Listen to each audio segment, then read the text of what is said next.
Maybe you've been stacking some crypto, or someone sent you some as a payment. Now you're thinking, how do I turn this into actual cash in my bank account? Well, the first and most common way to cash out is by using a centralized exchange. These platforms are popular because they're easy to use and usually let you deposit and withdraw fiat directly.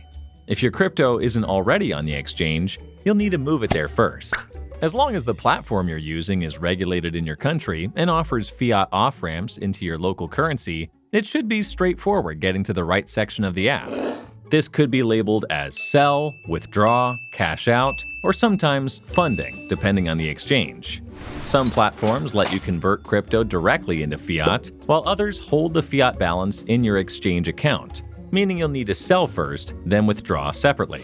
Just make sure to watch out for fees, which can add up. You might get charged when you sell, again when you withdraw, and sometimes there's a hidden cost when converting currencies. And depending on your account tier, there could be limits on how much you can cash out at once. Now, if you're in a region where bank withdrawals aren't supported, that's where peer-to-peer or P2P trading may come in. P2P is where you sell your crypto directly to another person, usually through an online marketplace. Some centralized exchanges also have a P2P market built in. There are two options. You either create a listing for how much crypto you're selling and wait for someone to trade with you, or pick an existing listing from someone who wants to buy. There are other details to consider, such as the exchange rate or what type of payment is accepted, like bank transfer or mobile money.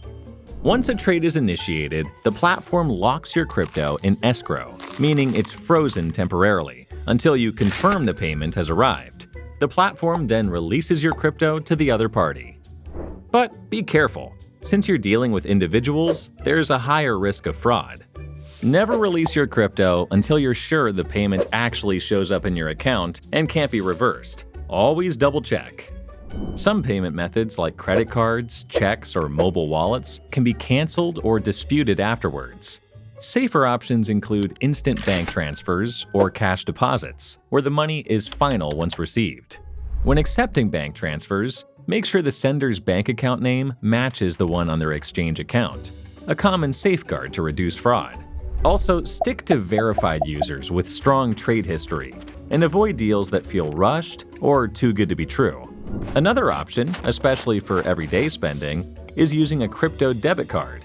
These work like regular debit cards. You top them up with crypto, and when you make a payment, it converts the amount into your local currency at checkout. Some even support ATM withdrawals, so you can pull out physical cash if needed. But while convenient, there are things to watch out for.